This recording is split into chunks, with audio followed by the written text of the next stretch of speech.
This is James Altucher at TheStreet.com TV here with Jim Cramer, and we're going to do part 2 of our lightning round about the bearish case. Sure. I'm going to throw out bearish ideas and see what Jim has to say. So, Jim, Middle East tensions, these could skyrocket. Everybody could get nervous. No one's going to buy stocks. Now, here's one that I actually buy into. I actually buy into the bear case. When I read that Iran wants to become a nuclear power, it's concerning me. But the one thing I would point out is that there's twofold to terrorism. One is they can stop oil. Very big issue, okay?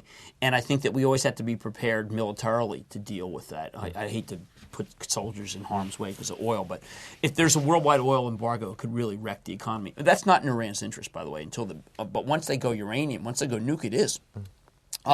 The other is that, World War III, and then I have always said the same thing, which is if you're going to invest for World War III, don't invest at all, because that just means you're worried about the wrong focus. Because if you believe in World War III, you should be worried about moving to New Zealand, where at least there'll be less fallout. Right. So now, what stocks, given that people are worried about this? This is a no-brainer. You simply must own.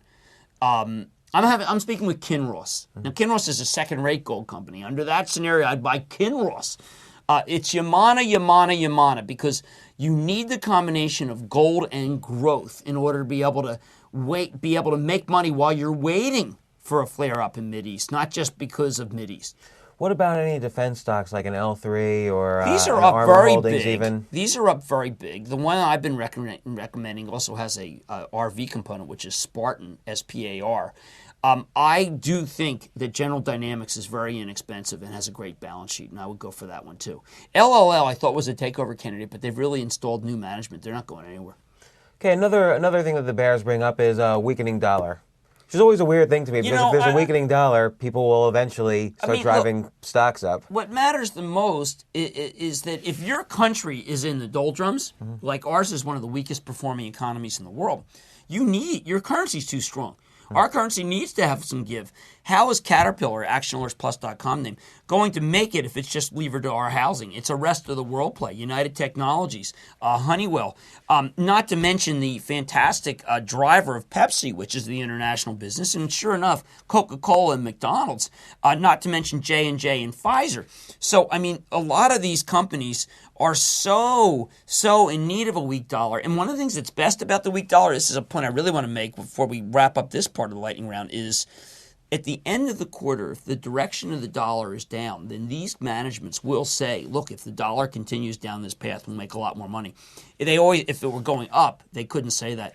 That means that earnings estimates will go higher for the companies that have more than 50% of the business overseas. Well, I think most people don't actually realize, but 30% of all the S&P 500 revenues are overseas. I didn't know that. That's a good stat. Yeah, it's a very good stat. The S&P 500 is almost a proxy, for this, to bet against this, or to bet with the weaker dollar. Stop fretting about a weak dollar. Just stop fretting. All right? What about the mortgage lending spreading, out of control? Done. Already done. Farallon just bought another real estate investment trust that's involving mortgages.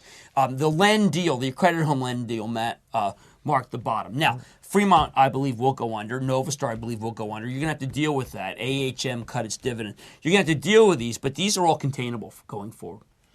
Okay, so overall, you're pretty bullish, it sounds like. Yeah, look, I'd like the Fed to cut. I think the Fed has room to cut. I think you need to have the collapse of a Novastar and a Fremont General to make it happen. We could get that. Will the Fed cut with unemployment rate going down? It makes it tougher for the Fed, but I think the Fed cuts on crisis, not on earnings. All right, well, thanks very much. This is James Altucher and Jim Cramer at TheStreet.com TV.